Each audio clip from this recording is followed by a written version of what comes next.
Hello and welcome to another comedian's interview for my blog and podcast, A Rich Comic Life.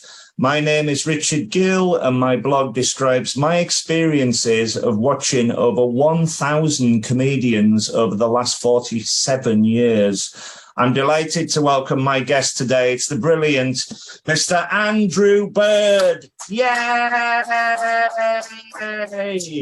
Hello. Hey, how are you? Not bad. I didn't realise that's 47 years you've been watching stand-up. Yeah. It's bonkers. I know.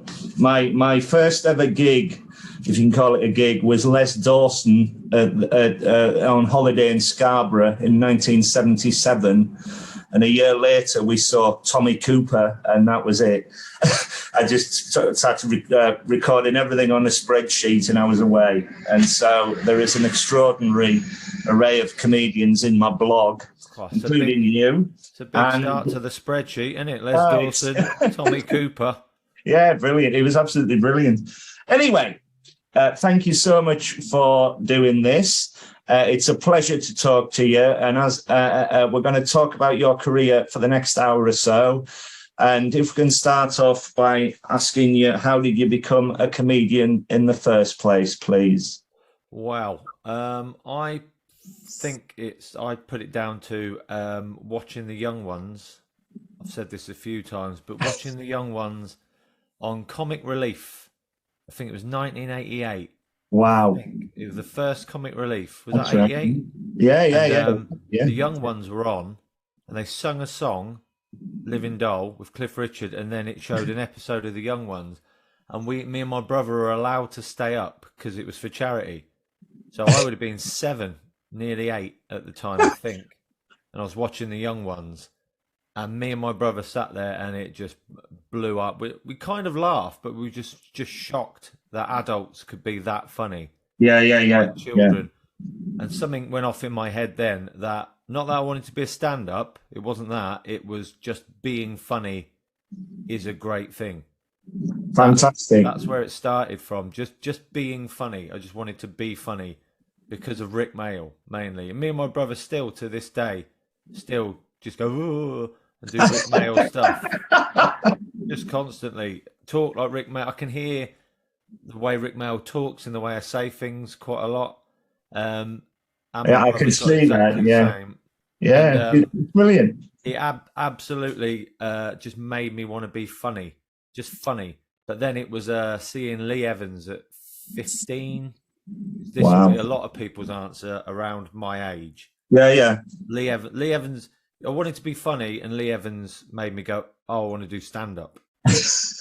Rik Mayall made me want to be funny. Lee Evans made me want to do stand-up. That is a perfect answer. I was very, very lucky to see Rik Mayall in my home city of Carlisle. He played Carlisle in about 1990, and there were the curtains were down, and off stage there was the sound. The music was Dallas, and then the Muppet Show, and it kept scratching. And when the curtains opened, he jumped on. His trousers exploded, and he went, "Ladies and gentlemen of the Carl." He kept calling the Carlisle. "I'm Rick." And pointed at a bloke who was not laughing and threw him out. And that was incredible. And I thought, this guy's amazing. And I was such a massive fan of the young ones with you, you know, and he was an extraordinary talent, much missed. Yeah, he's. I often say that about, I can't think of an example now, but on the young ones and bottom with Rik Mayall, he can say just a word and make it fun. Like, so I sometimes think, looking at the script of it, you must have been, you know, on script, bottom and the young ones there's some like really good jokes, but he can get good 2-3 minutes out of saying one word in a funny way. Yeah. No one else can do. Well, we were talking about Tommy Cooper and Morecambe and Wise are another example, or Ken Dodd or something, or even Peter Kay, where they just walk on and they don't do anything and they're funny. And he was one of them, Rik Mayall, by an absolute mile. He just had the look and you were laughing and pulling a face or whatever. And Lee Evans, we used to go to see his launch shows for his comedy, his warm-up shows. And they were at Carlisle, and he would do 2.5 hours of preview shows, and he was exhausted by the end of it. But the magic of him was the visual comedy straight after the joke. You know, he would tell the joke, and if he didn't quite get a laugh, he would pull the most amazing face to do it. He was extraordinary, like a human cartoon. Yeah, he was. But you forget when he was newer, how like because he like towards the end he was doing sort of quite similar stuff, and he'd been copied so much by me as well. Like so many comedians, he showed how to do it, and what he did didn't look as original as it did at the start. At the start, the things like, you know, like what water purifier shit in it says sort that lot out. Like they're proper brilliant. He had like brilliant jokes. Sometimes because he acts them out so well, he can sell a all right joke and make it brilliant. But sometimes I think people don't give him credit for how good his jokes are. Well, that was it. It was very, very clever material. So there you were watching these wonderful comedians. What was your first ever gig like? Did you start off doing 5-minute spots in pubs or things like that? No, see that. No. Most people will answer now, you know, because there's now like, I don't know, I'm going to sound old and moaning through some of this, but there's now quite a clear path to do stand up. Right. Every town's got an open spot night. Every town's got a couple of good comedy clubs. When I started when I started watching Lee Evans and going, like, we used to go around people's houses. Someone had the new Lee Evans video. We went round like it was like the new Beatles record, and like it'd be on like a house party. Lee Evans would be on in the background instead of music. That's how big he was. And then and then I started writing stuff down, writing ideas down, because I thought I think like that, and I started writing my ideas down. And I had loads of mates telling me you should do stand-up and stuff. And I used to go down the pub when I was about 16, 17. I used to go to the pub, and I used to try little bits out in the pub. So they were like just talking with people. So they were like early little sneaky open spots in my head. But there was nowhere to go and do an open spot. There was nowhere, you didn't know how you did it. So one of my friends, Claire Holm, I've give her credit quite a lot. Yeah. Deserves it. She was she worked at she was at Northampton College. She was a student doing drama, and they were doing a talent night, and she said, "You're doing stand up at the talent night." And I went, "What?" I went, no. And then she went, "Well, I've signed you up and you're doing it now because I've put you down, so you have to do it." And I was like, oh, "What?" And I was writing and preparing for it and stuff, and I did it, and I got there, and it was a talent night of people doing extracts from Shakespeare and stuff, but in a proper little college, little theatre thing. But it was like earnest college students doing Shakespeare and young girls playing the trumpet, doing a bit of ballet. And then I come on at the end, you know, gobby 17-year-old, 18-year-old. I think I was 18. Go, cool. You know when you're drunk and you throw up, and you're laying on the floor and you've had alphabet spaghetti and it spells out "I'm pissed," and like the liquid acts like a speech bubble. I think that was one of my earliest bits. And it was just, as my brother later told me, it was all just condoms and talking about getting drunk. But this was after little girls dancing in front of their parents and stuff. I come on and go, condoms, and the thing about coloured condoms, who cares, they're coloured. That was it. So my first gig was like, I think of it now, it would be, as a professional that's been going 20 years, it would be a hard gig. It was nigh on impossible. It was my first gig. And but I had proper stage fright, and it's the first and only time I've had proper, I can't go on, I can't do it. Wow. Claire Holm literally shoved me onto the stage. And I'm not saying I would never have done stand-up, but it might have taken me a few more years to do it if she didn't shove me. She gave me a literal and metaphorical push. And I always give her credit. What a great answer!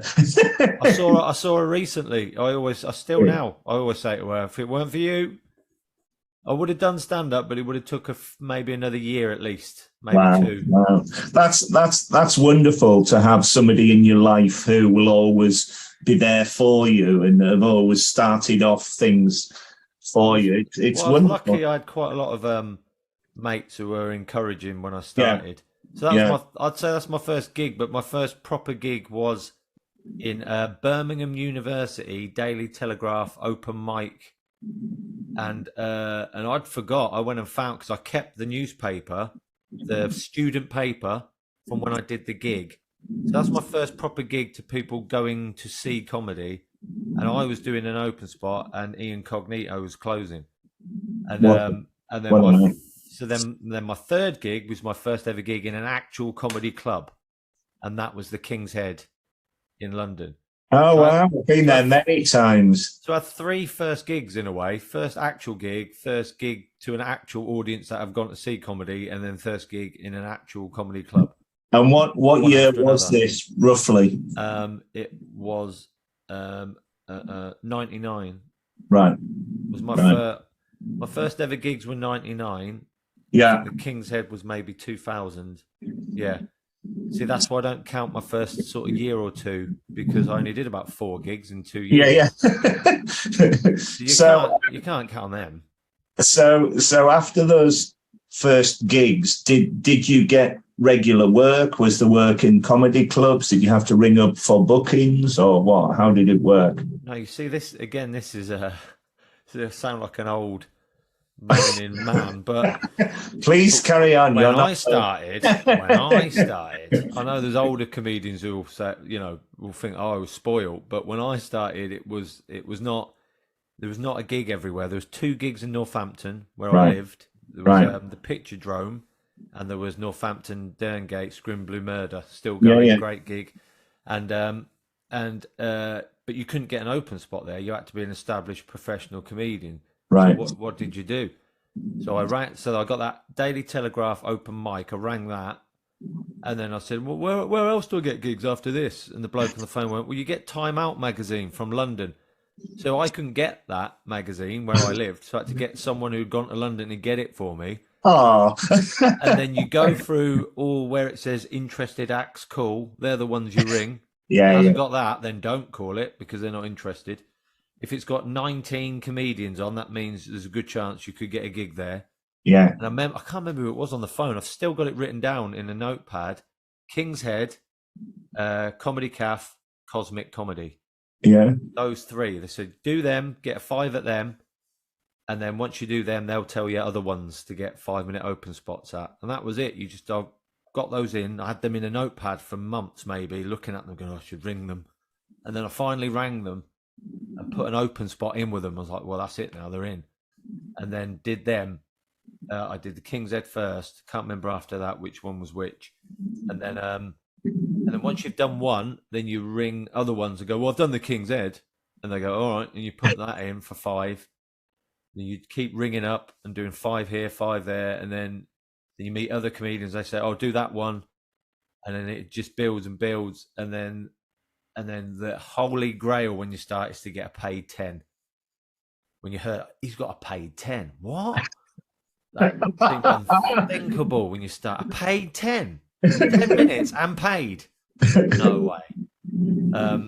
But yeah, that's the thing now. When some people say to me about how do you start doing stand-up, there are ways now of doing a course and then from that, blah, blah, blah. But the best way, like the best things, is you've just got to do it. There's no shortcut. You just got to turn up, do it, ring up, be rubbish. I can remember the Time Out magazine. I've been in London for 30 years, and I first went to the Comedy Store in 1988. And I can remember going to see Time Out and all the listings and everything, and looking at the numbers. And so obviously what you're describing is obviously true, because that's what you all did to get on the bills and everything. Just as an aside, I once had a go at stand-up, and I wanted to get it out of my system. And yeah, I'm still doing that. And the promoter said there's a gong show, but it's an old people's gong show. So I walked out. There's 3 people in. It was a specific thing in Edinburgh at the Fringe. They were trying these different things out, and I'd written this script. And he said, that's really good going. So I walked out, and my first line was, good afternoon, ladies and gentlemen. People think I look like Eddie the Eagle Edwards, the ski jumper, but I can't see the resemblance myself. And of course I do. And I thought it was a killer opening line. Some old bloke at the back just went, fuck off. And I walked up to my own footsteps, and I thought, Was that it? That was it. That's the only gig you've ever done. Yes, I am. You went out on top. I am. You didn't even do a gig. You've done a line. I am infamous for sitting in an audience laughing like a drain, supporting you all, which is the purpose for the blog. Don't think we don't appreciate it. But never say never again. I mean, it's not the most difficult thing in the world. It's just, once you go out and do it, I can imagine that one of my questions is, do you ever get nervous when you go on stage? I can imagine, obviously, at the start, but you would get nervous. But once you have got 50 or 100 gigs or whatever under your belt, the nerves do go. Is that correct? Or yeah, I still can't believe you never did it again. It's like saying I did heroin once and went, yeah, it was all right, and then never tried it again. I might well have a go. You never know. One line. It was a good line as well. Thank you. It's a good opening line. Do you know I saw the other night, who you'll know from the circuit, Jimbo. Wow. And I've not seen him in years. For those who don't know, on the open mic circuit, on the doing open spots, Jimbo, when I started, he was a legendary comedian who's been going years. Just very much so. Yeah. Never does the same material. Always does different stuff. Some of it he can have a great gig. It can go badly. And there's so many funny stories, and he's got one a bit like what you just said, where he drove like about 4 hours to a gig, walked on stage, someone went fuck off, and he went all right, and walked straight back off again. Got in his car, drove home. He did that, and there was another one where he was on stage, and he said, "Well, I've got to finish in a second. My bus is coming." Right, and he could see the bus stop out the window of the second floor of a pub, and he saw the bus coming. He went, "Well, I've got to go. Good night." Climbed out the window down the side of the building, and the audience watched him run up the road and get on a bus. Brilliant. But yeah, you're saying, you see, that's the uniqueness of the comedy world. Well, I do think a bit of that has gone, though. That's what I think. I moan about that being old again. That I do think when I started, someone walked on stage. Like now, if someone walks on stage, you think, well, they're going to be a certain level of good. They've watched Live at the Apollo. They've seen Mock the Week. There's a level. They've got some way of knowing how to do it without even doing it. Yeah. When I started, there wasn't any of that. People would walk on stage, and you'd not think, are they going to be good or not? You'd think, are they going to be mental? Are they going to be nuts? Or are they going to be something that resembles a comedian? That's your magic ingredient. It's the originality. Whenever I see you, I never know what to expect, but I know I'm going to have a fantastic time. And that's all credit to you. You must go out there and go, right, I'm going to make these people laugh before I leave. Yeah, I am. Well, yeah. No, clearly not. But well, it's magical to watch. You're saying about the nerves, but the question with that is everyone's different. But for me, I was really, really nervous everyone's nervous, but I was really nervous when I started, to the point I had to keep swapping hands with a mic because my hands were shaking so much. And I still get generally nervous in conversation with people. Sometimes get nervous and shaky. I hope this is all right. Yeah, no. But I find with me, when I do gigs, when I get nervous, I get all a bit weak and shaky and feel like I'm hungry. You know, when you have a sugar low. Yeah, yeah. Feel like that. But it changes over the years. It comes and goes where you definitely get to the point where it's more manageable, and Right. it doesn't feel like nerves. It feels like part of it, and you're like, "Oh, I know this feeling. Yeah. This is going to be fine. This is part of it. I'll be all right when I'm on there." That's from having years of knowing it's gone a certain way, and you know that even. And do you know what made me less nervous is I did Reading Festival. That made me. I was so nervous. Massive 2010 Wow.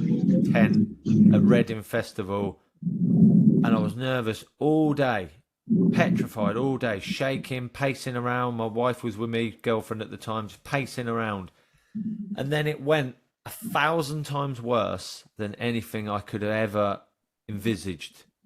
Being nervous, and that made me. After that, I thought, well, there's no point being that nervous because it could be even worse than you could think. So exactly. Yeah.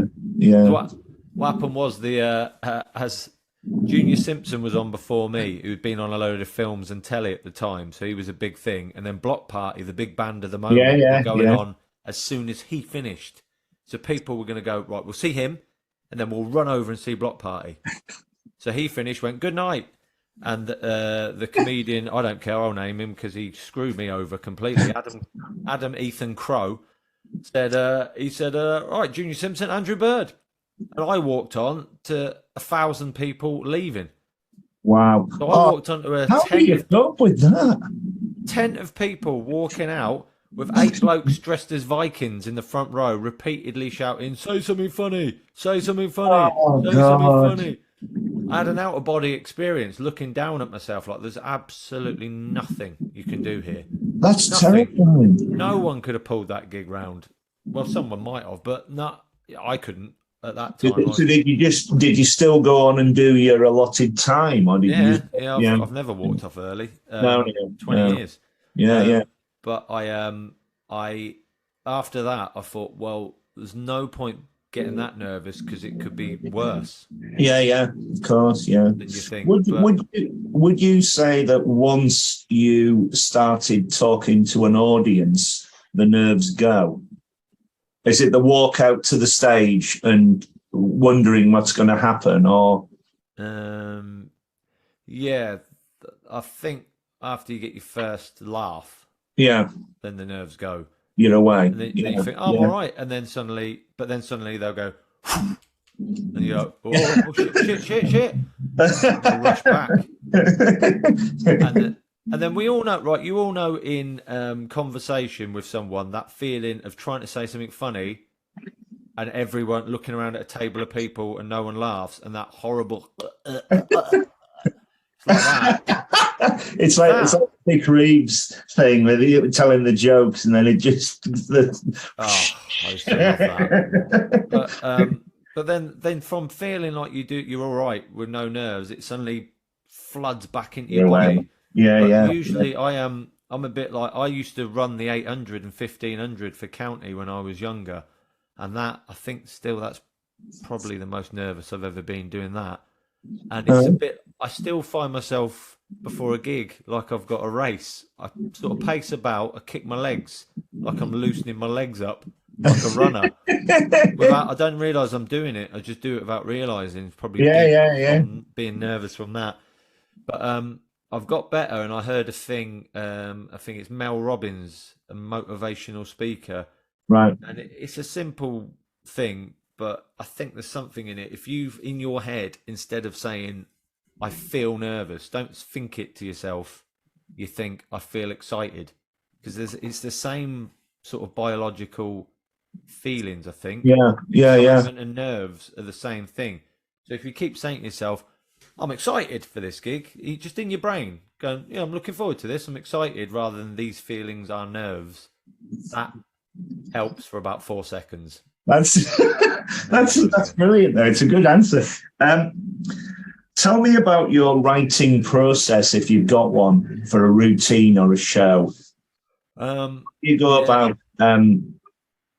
preparing a routine. Well, it's I've tried like most comedians. I've tried every way. I've tried every possible technique there is. For me, I start off with the idea of something like I should give an example of something that I've been doing at the moment, like a bit that I've only done about once that I'm sort of working on at the moment is people who have flags on the front of their houses. Right, I've never understood that, and I've always thought, what have you got a flag on your house for? So that's how it started. Just that. Why have you got a flag on your house? So I'll have written down in my notepad somewhere just flags or flag on house. Yeah. That's it. That's it. And then that might sit in your notepad for like 2 years, 3 years. You never do anything with it, and then you see it again, and then you're like, oh, why haven't I done something with that? And then you keep thinking of it, and sometimes what might happen is then you see someone like Bill Burr or Kevin Bridges absolutely nail it, and you're like, shit, should have done something like that. That's why it's always nerve-wracking watching a new special of someone. You're like, I was going to do that. And you've got to try and make sure you do it. So then I'll get that flags, and then I'll try and what I try and do is write out longhand. Sometimes I'll write out longhand everything, splurge it onto the page, everything like I think about it, and then go back from all that longhand and then try to break it down into manageable chunks. Bits. That bit's about that, that's that. And then shrink that down. Then you might think, oh, that would work better at the end there to end on that. So I've got a safety net of that. Seems like that'll work. Put that at the end for now, at least, so you know you've got something that'll end all right. Yeah.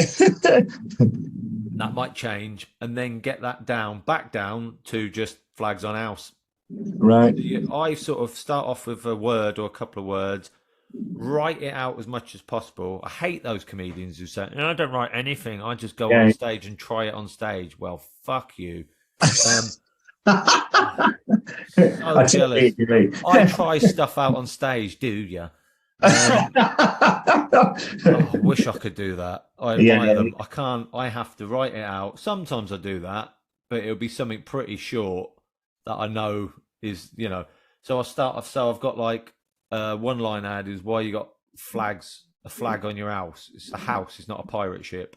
and then I've got loads of. And it's got longer, and it's all about people who have thanks NHS flag on their house. It's like we're all grateful to the NHS. Why do you have to have a flag on your house? No one's thinking you're not grateful. And then I've just added more to it. Like, I tell you how you could show your gratitude. Next time you're in A&E and you've got to wait more than 3 hours, don't be rude to the staff. Show your gratitude that way. More and more and more, and then you've got to shrink it back down and get all the waffle out, all the unnecessary words out, and get it down to just a couple of sections. That's how I write. Out and then in.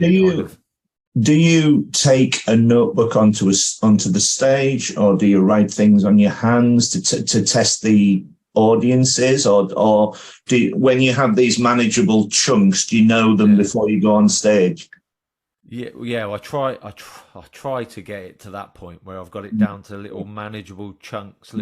You've got your set list in your head of like hopefully 1 or 2 words, and then those 1 or 2 words should remind you of these little manageable chunks. So it goes like that. Because when I watch you, as I said before, it's the originality, but it's also the seamlessness of it. It's crazy, but it's like, and you know what you're doing. Whereas with a lot of the comedians, some of the comedians I see, they stop and they look, and it breaks the routine up because they've got it written on their hands. So I think you're right. If you get to a specific point of learning it and then going out and doing it, and then you can judge what the audiences are like. Do you know, I think there's sort of 2 ways of looking at it when you do. I've always liked like Billy Connolly's always a massive hero of mine, and he's the way I've tried to be like him, but maybe too much sometimes, where you can't think like him, so don't. So I've tried to make it seem like it's all just one conversation. There's no links. But then sometimes that can get a bit. I do like it sometimes when a comedian stops and sort of gives the audience a kind of, well, that's the end of that bit. Yeah, start the next bit. Yeah. And I think sometimes I need to have a bit more courage to do that, because I try and make it seem like it's all seamless, maybe in a nervous way of, don't judge this as just a joke. This is just coming from the other bit. So sometimes if you disguise it as just talking, then there's a bit less pressure on it, when I think I should have a bit more courage.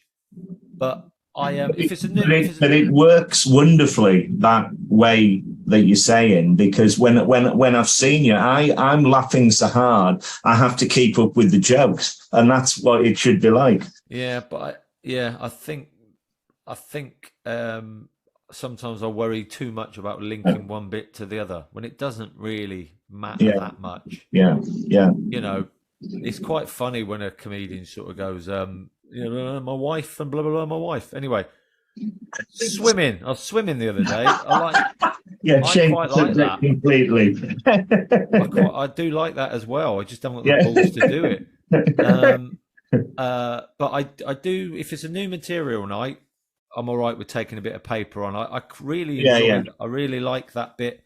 I like that thing of doing that, of doing a new bit, and then it doesn't link to the next bit, and then you go, right, shopping. The audience really find that funny as well. Yeah. I wish comedy could be like that a bit more sometimes. There's too much pressure. You say you've been doing your comedy career for 20 years, and I've been following a lot of it. Was there ever a point, and I suppose it does link into writing routines and whatnot, was there ever a point where you thought, yes, I can do this for a living? Not yet. Not yet. Not with energy prices at the moment. No. Well, tell me about it. Yeah, it's disgraceful. Absolutely. But there was. It's a weird. It happened gradually for me, because I did it quite not intentionally, but again out of fear. I did it in quite a safe way, in that one of my first jokes when I moved to London, one of my opening jokes is based on a true thing, where my brother's best mate moved to Colorado, and he gave me his room in a nice house in London and his job in one of the best pubs in London. Wow. Like, thanks, mate. Have you got a girlfriend? That was one of my first jokes. When I moved to London. So it's true, he gave me his job in the Bedford, the Banana Cabaret? Oh, I know it well. Yeah. So I moved to London. I had a room in a nice house in Streatham Hill, and I'm working in a really, really good pub. That was coincidentally one of the best comedy clubs in London. It is. So, and I had a new material night. So I was there. I was in amongst it. And it was perfect, because I started off, you'd do 5 night shifts a week. You had to do 5. But then if you did the Sunday lunch, which was really busy, you had Sunday night off. So I could do 3-4 gigs a week now. Easy. Yeah. And when you're starting, that's great. So I And then what I did was I whittled the pub down. I went down to 4 shifts a week, and then 3, and then I only did 3-day shifts. So then I could do as many gigs as I wanted. So I was lucky that I sort of whittled it down really gradually, but it still felt like a big step. Then thinking, but that was when I started getting paid 20s. That was all. I thought that if I never make it, I'll just always work in a pub or something and just do gigs. And all my ambition was to get 20 at the Banana Cabaret, a 20 at the Backyard, the Glees, and the Comedy Store. Gigs like that. That was it. When I started again, that was your ambition. It wasn't to get on telly or Mock the Week or Live on Apollo. No. It was get a 20 at the Comedy Store and the Banana.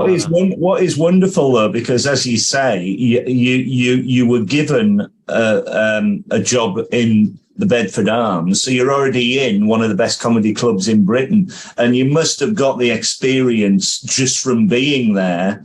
Yeah. to get on stage and have a go. That's wonderful. I used to have a game of sneaking off to watch bits of the comedy and not get caught by the manager. And I poked my head in there and saw many a memorable moment, just snippets of people dying a death, like who are brilliant, because that Banana Cabaret can be changed from comedian to comedian during the night. Right. It can be a great gig, hard gig, great gig. I remember very clearly. I was telling someone this the other day that the Banana Cabaret used to be even the best comedians only did it twice a year. Yeah. When I started, like Mickey Flanagan, Sean Mio, Ian Stone, they were like the top headline acts. Fantastic. And even only they only did it twice a year, if that. Everyone only did it once a year. I remember clearly on the flyer, this bloke was on it twice in a couple of months. I was like, who's this bloke? He's doing it. He's doing a Banana Cabaret twice in 3 months. No one does that. Who is this Michael Mackin something? Oh, wow. Michael McIntyre. Who is it? Who does you think he is doing the Banana more than twice a year? This bloke better be good. I remember stood on the balcony of the Banana going, right, I'm going to watch this bloke doing it more than twice a year. And then going, all right. Yeah, all right. I remember watching. I first saw Alan Davis perform at the Banana Cabaret before he was famous. He was wonderful, and then I saw Lee Mack and Tim Vine together, and John Maloney was a regular compere there. I first saw him at the Comedy Store when I first came down. It's wonderful memories of either working in comedy clubs or going to comedy clubs, because you're in the moment, and it's wonderful watching comedians like your good self grow. That's another reason why I do the blog and list all the appearances, all the shows that I've seen. Well, I like that. As a comedian, I sometimes feel like some comedians still make me feel like I'm like just a comedy fan. Forget that. Yeah. I remember watching Paul Tompkinson. Not that long ago, and watching him and thinking I was on Next. He was so good. I was laughing like a child, like a comedy fan. But, at the Banana, I remember, seeing all Mickey Flanagan, all of them, brilliant, constantly. Before I remember watching Daniel Kitson. Wow, sat on a seat with a newspaper, just filled in heckles for 20 minutes. He provoked the audience and antagonized them into just heckling him. That's fantastic. And he just sat and dealt with heckles for 20 minutes. And I remember this woman shouting, "Tell a joke." And he went, you don't have to tell a joke, madam, to be a comedian. In the same way, you don't have to wear lipstick to be a whore. And then he said, "Clearly, in your case, it helps." So to have all these things. So I just heard that, and then got the hand on my shoulder from the manager. And you're like, "Oh, right, got to go back." Wow, brilliant. How do you remember all your routines? Do you have a way of remembering in your head pointers or things like that? Well, yeah, I kind of said that a minute ago, kind of explained it. Like, it will start off with, just a word. Just managing them into chunks and stuff and pointing. And then but I sometimes think I've got a good memory and then an awful memory. It comes and goes. I remember other people's material better than my own. Really annoying. I'll tell people a bit they did 20 years ago and they'll go, "I forgot that." I'm like, "Oh no, word for word. I can't remember my stuff I wrote yesterday." But yeah, like last night, for instance, my set list last night, if I can remember it now. So I'll go on in my head and I'll go GP, women's football. Hang on, see, you got in the middle of a joke, you do this in your head. In the middle of a joke, you go, come on. Electric cars, sliders, sports day, year 6 leaving do. It's that in your head. So there are links, obviously, to it. And then they link from one. So that's the thing in my head. I have a jumble of those lists of words, like a shopping list. Quite a good way to describe it, I've noticed this, is if someone tells you a phone number that you don't know, at first, it's just a mesh of numbers. And you're like, I'll never remember that. And then you tell it yourself a few times. You go over it. 01327 351 636. You get to that point where a phone number, you can say it like that. Yeah. At the start, you go 01. What's next? 013. There are two. 0132. Right, I've got that bit. 01327. Right, got that. What's the next bit? It's like that. So yeah. It feels like an unmanageable, like, mangle of numbers you'll never remember. And then when you get to the point where a phone number is 01327 351 663, like that, you're like, how did I never know that? Yeah. And then you get to that point, and then you have to write new stuff. You know, the reason why I asked the question is other than this blog, the most creative thing I ever did was write a play, just a half-hour play, and I was going to take it to the Edinburgh Festival, but we put it on for comic relief. And it's basically about me coming down to London, not having a job. And I had a successful girlfriend who had a job, and the character never had an interview before. So my mate played all the interviewers, and I'd walk out and it'd be the waiting room. It was monologue, me just describing the situation, and then the interview and monologue and the interview.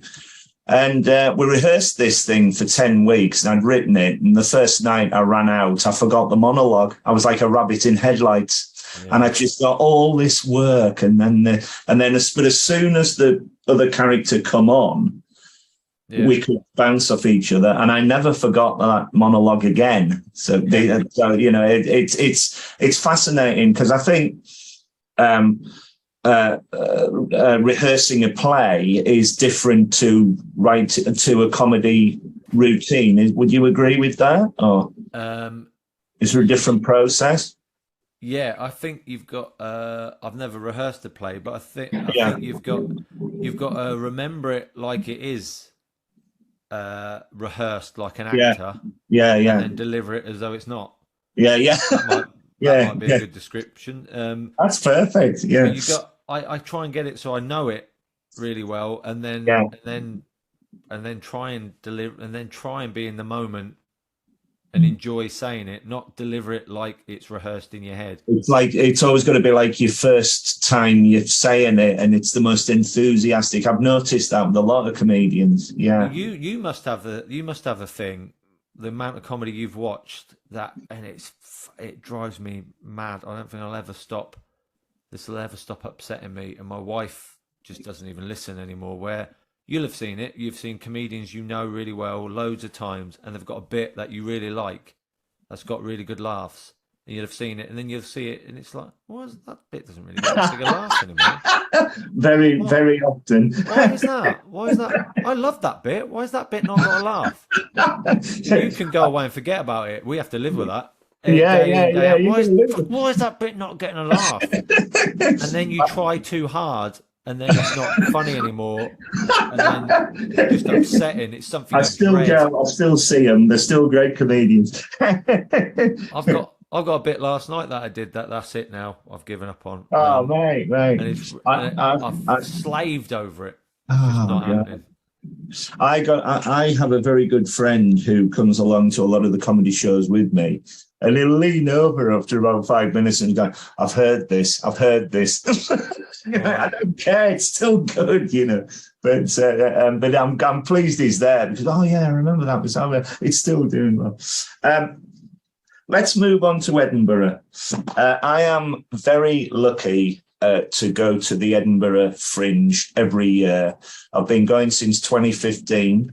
No, I haven't. I've been going since 2005. The only two I've missed are the last 2 years, obviously, because of the pandemic.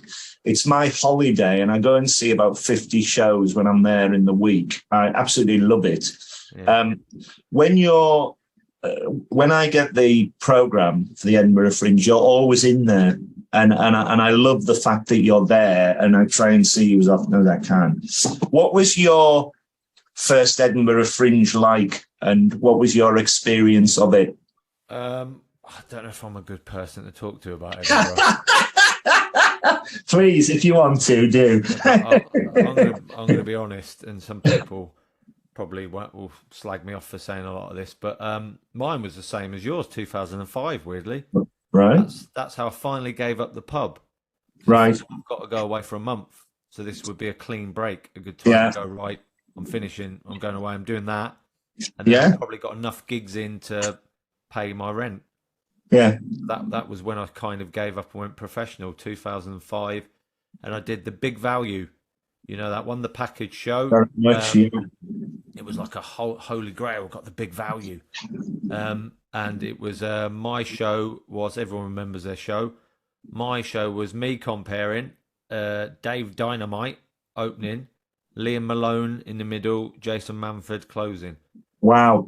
And the early show was John Richardson. Oh, brilliant. And that's how me and sort of John Richardson became mates, because we both found it really hard comparing, though that room was quite hard. The Cafe Royal was a bit dingy and a bit and it got like loads of locals in that just wanted to go and stare at new comedians. It didn't feel like really part of the festival quite. It felt like it was just a little bit out of the way, and it was hard. And we sort of bonded over, how can we make this more fun? This is hard. But it was quite a hard gig to do every night. But I enjoyed going around doing all the other gigs, all the other late night gigs and stuff like that. But it took me a long time to have the courage to do my first hour.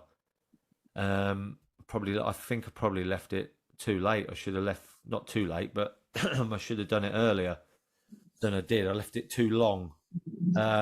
Because now people go up and, well, even then people go up and do an hour before they're even doing 20s anywhere. Yeah. Oh, an hour's a long time. An hour is a long time. It was a big mental barrier for me. I mean, I've heard a lot of comedians say even the best comedian in the world after 40, you're looking at your watch like, yeah, I'd probably do. Yeah. Unless you're going to see them on a tour show. Yeah. But it took me a long time to have the courage to do an hour, and my first one I found hard. Second one even harder. Oh no! Was it the third? Then I did one in 2011 called Village Fate. The Village Fate, about growing up in the country, moving to London, coming back again, and it was all based on a year in the life of one village, told through their monthly newsletter. So it was all stuff about a moth trapping night and I remember. I saw that, I'm sure. Yeah, I think you did see that. I did. Yeah. Speaking to you after that. So I'm not. So I've had one good Edinburgh. So I don't think I'm bitter and angry because I've had one good Edinburgh. But I still, you go to Edinburgh every year, right? And you as a holiday, So think about that. How much that costs you and how much you're investing into that. And I admire you for that. And the people that, now that's fair enough.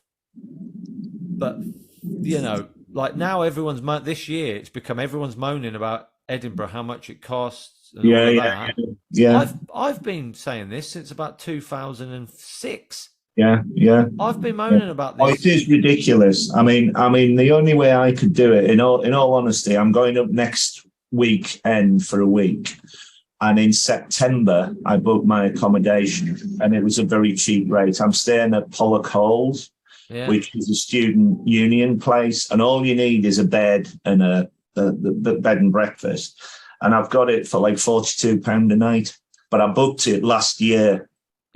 But it's extraordinary. Now if you go tomorrow, it's about £200-300 a night. It's ridiculous. Well, this is the thing I've said for years, and I don't know if people agree with this, but I want to make it clear. I love Edinburgh as a city, but as a city, I think it's one of the best cities in the world. My family's from there. My mum's from Edinburgh. Lovely. My uncle's from Edinburgh. I go and stay with my uncle. Love Edinburgh. All my cousins. As a city, absolutely love it. Festival, I think Edinburgh is possibly one of the worst cities in the world to have a comedy festival. Right. Because it's not a proper audience. We talk about diversity in comedy. When are people going to address diversity in audiences?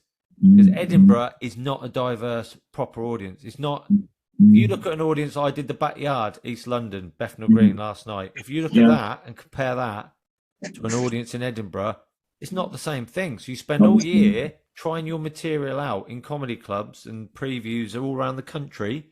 And then you go to Edinburgh, and Edinburgh, during the festival, generally speaking, apart from people like you that have spent a lot of money and got themselves organised, generally speaking, Edinburgh is made up of white middle-class Scottish people and white middle-class English people. If you look at the Royal Mile, it looks like Hitler's vision. It's just white people. Exactly. That is not a proper audience of people. That is not a reflection of Britain, of England and Scotland. No. So you spend all year trying your stuff to everywhere, and then you go up there and do it to people that are not an audience you would ever usually play. And if you did, you would probably go, I ain't doing that a gig again. And you're sitting there for a month and it's costing you 10 grand. It makes no sense. The rooms. Do you appreciate other fringes, other festivals? Do you go and play those? Like Leicester or Brighton or... we went to Hastings as well. Yeah, you do Leicester every year. That was where you try your hour for the first time. And that I do that. Still do that now. I like that, but I just think Edinburgh is great for an audience member if you can afford to go up for a few days. Absolutely incredible. I would really enjoy it. But as a comedian, some of the rooms that you're losing thousands of pounds to play in, you're like, if this was a comedy club in October, I wouldn't ever do this gig again. It's a fascinating point because I used to work in the civil service and teach diversity years and years ago, and it's fascinating because it is just one specific audience, as you say, and you're thinking, well, depending on where you are in Britain, this is not the usual audience I would play to. It's no other comedian has said that, and that's a unique point of view that you've got, and a good one. And I sound angry and bitter for saying it, but it's true that I had a bit of material about that I did all year round about how I tried too hard to be friends with my postman because he was a black bloke, right? And it was this whole story about how I had a shoulder operation, and one of the exercises I had to hold my arm up like a Hitler, like a Nazi salute. That's how you had to strengthen your arm. And I watched American History X the night before, and I was annoying my wife by agreeing with the racism just to annoy my wife. Like the speeches, the propaganda racist speeches. I was sat there just joking, going, "Well, it's a good point though. It's a fair point." Just mucking about to annoy her. And then when she was in the shower, I drew, he's got the swastika tattoo. with a pen, I drew it on my chest just to annoy her. And then I forgot about it, opened the door in the morning to the postman with no top on. No. And then later he walks past the house and I'm doing the exercise for my shoulder with the arm out. All those bits were true, but they happened over a few days, and I put them all together in one story. That everywhere else got massive laughs, and in Edinburgh, just middle-class white people going. Wow! It is fascinating. I was going to ask. I was going to ask as a lead on from that. When you tour around the comedy clubs, do you find audiences in different cities different? Yeah. Yeah, and I sometimes try and look at it from like an outsider's point of view. Like, well, if I did Northampton, I'd think, well, if I weren't from here, I would probably think, what are these people like? Just because you're from there, you think it's all right. It's a weird thing. If you go back home, it's that feeling when you go back home where you're from, and you look around and go, "Oh, I thought this was all normal." That's so true for Carlisle. Yeah, I imagine. Whenever I go back, they've got the old fire station there where all the comedians play, and a lot of them. This audience is quite weird. Yeah. It's fascinating. But then I think it's weird because sometimes a place does really reflect people, and then sometimes it's like, well, this gig could be anywhere. It's just people. But there's a thing of like, just the other week I did a gig in Yorkshire, and I was talking about how English seaside towns, as we all know, are just one extreme to the other. They're either absolutely lovely or grim shitholes. You know what I mean? They're either cobbled streets and art galleries and really beautiful old-fashioned buildings, or they're just arcades and misery. There's no middle ground. You take such a gamble. So it's like walking around a fairground with no fare. Yeah. Yes, yeah. So I was up in Stockton, and the next day, I thought I'll go to the seaside, and I had to choose I didn't know where to go, and I went to one, and I told the audience where I went, and they all laughed immediately because they all knew, well, you chose the wrong one. That is a shithole, and they all laughed, and then I started saying how shit it was, and then they all stopped laughing as if to go, oh no, we're allowed to call it shit, but you're not. Because we're from Yorkshire. Yorkshire is a place where they're very proud and they don't like you. Proud of their own, very much so. I find different in Liverpool. They think you need to be from Liverpool to be funny, or you're not funny. Manchester, it can be proper sulky, sullen sort of. Oh, who's this? Thinks he's fucking. There's that. Kent, there's a few exceptions, but broadly speaking, I've had a theory for a long time. A good gig can never exist in Kent. There are some exceptions, but I don't know what it is about Kent. Kent is I think it's a place where people have done well for themselves and think they're above you, but they're still thick as fuck. I don't know what it is. It's this weird thing. They think they know everything because they've made a load of money, moved to a big house, but they still don't.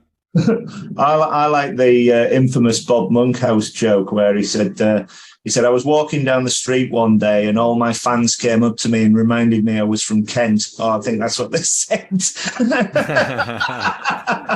Similar thing. Yeah. Anyway, let's move on. Have you done many online gigs as opposed to live gigs? And what do you think of them? Not many. I did a few during lockdown, and I'll tell you what I think of them. I think what sums up just before we started this interview was the struggle I had to try and figure out Zoom, why the mic wasn't working. While the video didn't work, I had to swap laptops. It worked last time. I couldn't get them. I had to link. I get more nervous setting up and worrying about the Wi-Fi dropping out than the actual gig. So I didn't like Zoom gigs at all, but I did get some good jokes from Zoom gigs about how there's less heckling, audiences are less judgy when you can see the inside of their house. Yeah. They're like, tell a joke. How about you decorate? Tell me what to do. Architect's walls. So I did get some bits I liked about, and I think for new acts. Or new material nights, I think Zoom gigs. I haven't done any since. I thought they might carry on a bit because I did a couple of Zoom new material nights. There started to be some new material nights and new act nights on Zoom. And if you get 20 people on Zoom, trying out jokes to 20 people on Zoom is a lot more useful than driving 2 hours to a pub and there's 4 people. 4 people in there, who don't want to go. That's a very good point. So there is that. Yeah. Beyond that, I don't really enjoy it. My view is that there were certainly during the pandemic there were always a very good substitute. They were better than nothing. Yeah. And I used to go to 3 or 4. I would go to the Happy Mondays with Sean James, Always Be Comedy with James Gill, and The Irishman Abroad with Charlotte Regan. Yeah. And when they were done well, they were okay. But when they started off, they never had any audio. And so I would sit here laughing at four walls to myself. And I literally thought I'd be taken away because there's people on the walls going, what's going on? It's too loud. But when the audio came in, the comedians could chat to the audience and time the jokes and whatnot. And it was very, very good. But you cannot beat live. I love to go out on a Saturday night and have a few beers and then sit down. And it's of its moment. You know, you never know what's going to happen. And I love that about your act because it's so, you never know what you're going to get next. And I love that. I absolutely love that. Yeah. Yeah. There's some people who are really good at online gigs. Like I met Esther Manito. Yeah. On an online gig. Yeah. And this audience, she was getting nothing. And you couldn't hear anyone. All you could see was individual people in their living room, like, and you couldn't hear them. And she was delivering it to the screen like this. Yeah, full faces. On. Yeah. And I thought she was brilliant. I thought she was excellent. Yeah. Booked her for our gigs on the strength of that. Yeah, if they can do it well, they're brilliant. So you'd have I don't know, Josh Widdicombe coming on, and I'd be always on the front row, and he'd go, hello, Rich. He said, how long have you been wearing glasses? And I said, since I was 2. And he said, I'm trying these on because they said to me I need glasses for my comedy. I fucking hate them. I can't see a thing out there. And he developed a routine from that, and it went into his last. I saw that on Channel 4 the other and I thought, good God, he was chatting to me about it. But it's all practice and, and doing it all. So, trying out an idea on Zoom, you think if this gives a laugh to people sat in their house on a laptop, this is going to work. But there is some use from it. Yeah. Who are your favourite comedians, past and present? I know it's a big question. Did you have comedy growing up at all, or? I'll go through. I'll try and go in chronological order because I have obsessive phases of comedians. The way people have obsessive phases with bands, I have that where I just listen to Oasis, just listen to the Beatles. Oh, brilliant! I have that with comedians. So obviously the first was just Lee Evans, just non-stop Lee Evans, and then Jack D. Yeah. And then Frank Skinner. It was just those three over and over. I was obsessed with the three of them. And that's where I realised that I thought like they were famous people on telly and then they went and did a bit of stand-up. I didn't realise how it worked. I didn't realise, no, everything comes from stand-up. They're stand-ups that can now do other things. That's where it really dawned on me. Three absolute belters. I mean, I've been watching the careers since day one. Yeah, that's where it dawned on me how important stand-up was. Yeah. And then from that, I realised, because Billy Connolly was just part of our house, because my mum's from Edinburgh, my dad loves him, generally. I know he's from Glasgow, but she's Scottish. And but the Billy Connolly tour of Australia and Billy Connolly tour of Scotland, those programmes, I didn't realise he was a comedian. I just thought he was a famous person doing a travel programme. Like Yeah. So I didn't realise. I didn't know. I thought he just goes on stage and then talks about his travels. I thought that's what he did. I didn't realise he was. And then I looked back and then looked at his stand up, and then he just became an absolute. He is an icon. He's definitely top 5 for me. Yeah. The ability to walk on and talk and be funny is amazing. Apparently, he used to have his tour manager would have a big bit of cardboard, and it'd have about 8 words on it. Yeah. And that was all he'd need for 2 hours. Yeah. And he would and people talk about going on with nothing. He literally went on with nothing. Yeah. And his wife said that he would do stuff that would happen that week. Yeah. And it'd turn into 25 minutes story. Yeah. It'd be a camping trip that week. So it had to be new. We saw him twice just before he retired. Yeah, me too. I've never laughed so hard. The amazing thing with him is that he never faltered. Certainly with the live work, it was always at such a high level, and he could just make you laugh so much. So another great choice, my friend. Yeah. So any more? It would be so it went Billy Connolly, and then I really got. And then when I moved to London, I remember I really got into a Stonehead chef in the pub. So, no, you like comedy? I remember him stirring the gravy and singing to it, "Gravy, did you know that you are gravy?" Stoned out his head. he said, "Do you know Bill Hicks?" Gave me a Bill Hicks video, and then that obsession went on for a while. And then from Bill Hicks, then I really, really got into Tommy Tiernan. Yeah, superb. And then from Tommy Tiernan, it went Louis C.K. Right. And then Louis C.K., Bill Burr. Oh, brilliant. Those have been, they were, but other than that, those are the more well-known ones that I've been obsessed with. But since I started, you're talking about, you've got the same thing of watching comedians when they're newer, seeing them grow and seeing them become massive and famous. It's like you watch it as a fan. I have that. One of them that's not become massive and famous, but is just, I would argue he's one of the best comedians. This is going to sound like a dick now, but I think he's one of the best comedians that's ever lived. And you'll probably agree, Daniel Kitson. Oh, he's brilliant. Absolutely brilliant. I remember my third ever gig in London was the Comedy Caf, and he was comparing. And and it was just childish filth. It's again, he you never know what you're going to get out of him.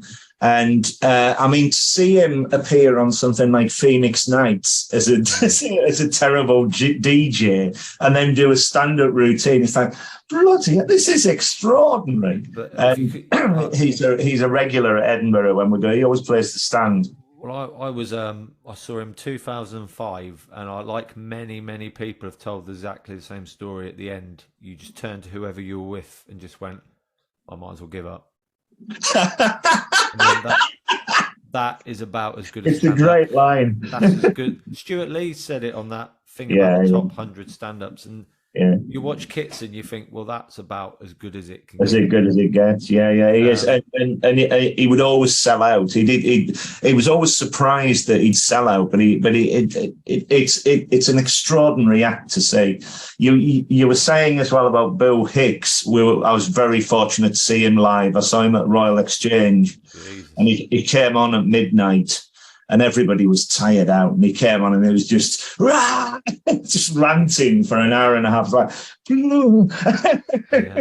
and he was just priceless. The advertising material. My brother makes adverts, and he's been crying with laughter. It's how true is that, But it was the relatability of his act, and just his fear of fearless of just saying whatever he wanted was correct and extraordinary. And it's such another sad loss. He was only 32, but he was probably a highlight for me. Like me, do you go to a lot of comedy shows as a member of the audience? There's some that I've mentioned. I don't get to a lot because if I haven't got a gig, you've got to try and make the marriage work. Yeah. So I like just last week I was going to go and see Daniel Kitson was at Regent's Park, and I wanted to go I saw that. Yeah, I couldn't get in. No, I just thought I can't. Well, of course you've got a balanced life, my friend. Yeah, so I don't a lot, but there's somewhere I've like, well, I've got to go and see him, and it's the ones I've mentioned, like Louis C.K. coming to England. I've got to see him. Anytime Bill Burr is in England, I don't care how much it is, where it is, I'm going to see Bill Burr. But yeah, I try. But what I do is when I've got a weekend of gigs somewhere and you're staying there, I'm always it makes me really happy that I'm like, I'll get to see the other acts, because I live out of London. I'm always doing a gig, I'm rushing off, and I don't see the other acts as much as I was just going to say, if you were on a bill, would you stay and see the other acts? And certainly if you're away for weekends, you can, because a lot of comedians do 2s and 3s in a night. They double up, don't they? But but if you've got a 2.5 hour drive home, you've got to get up in the morning and do stuff, then but I try, I always think, brilliant, I can watch all the other acts tonight. Good, man. I still feel like I'm a fan of comedy. That does it. Well, rightly so. We all are. I certainly am. I cannot get enough of it. I absolutely love it. I really do. Just before we go, and I've much enjoyed this, I've so enjoyed talking to you. It's been wonderful. Is there anything else you'd like to say? Where can people find you on social media? Have you got any shows coming up? Anything like that? I would like to apologise to Liverpool, Kent, Yorkshire, all of them I've flagged off. Don't want to apologise to Edinburgh.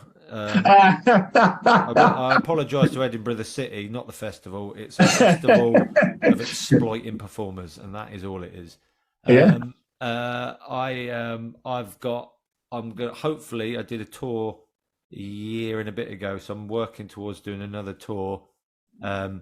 So if you see that anywhere, come and see me. And, I am up front of the queue, my friend. I think you're a unique, fantastic act. Oh, thank you very much. I think the one thing I feel more comfortable that you watch a lot of stand-up, and I know you're in the audience, is that I know at least I do some new stuff. Do different, because you worry that I've got an illness of seeing someone going, no, he's heard if I see you, I think, no, he's heard all of this. But I'm still there because you're a very good performer, my friend. You always were. Where can people find you on social media? Yes, there's Andrew Bird Comedian. There's my website, Facebook, Instagram, all of that. Yeah. Andrew Bird Comedian. That's brilliant. Well, Andrew Bird, the musician from America. Not him. You will not be seeing any experimental folk. Well, listen, my friend, I am, as I say, I'll be in the front row for your new tour, and I hope to see you again gigging very soon in London. And thank you so much for being my guest. It's been an absolute joy talking to you, and all the best to you. Thank you very much, mate. All the best. Bye. Thank you.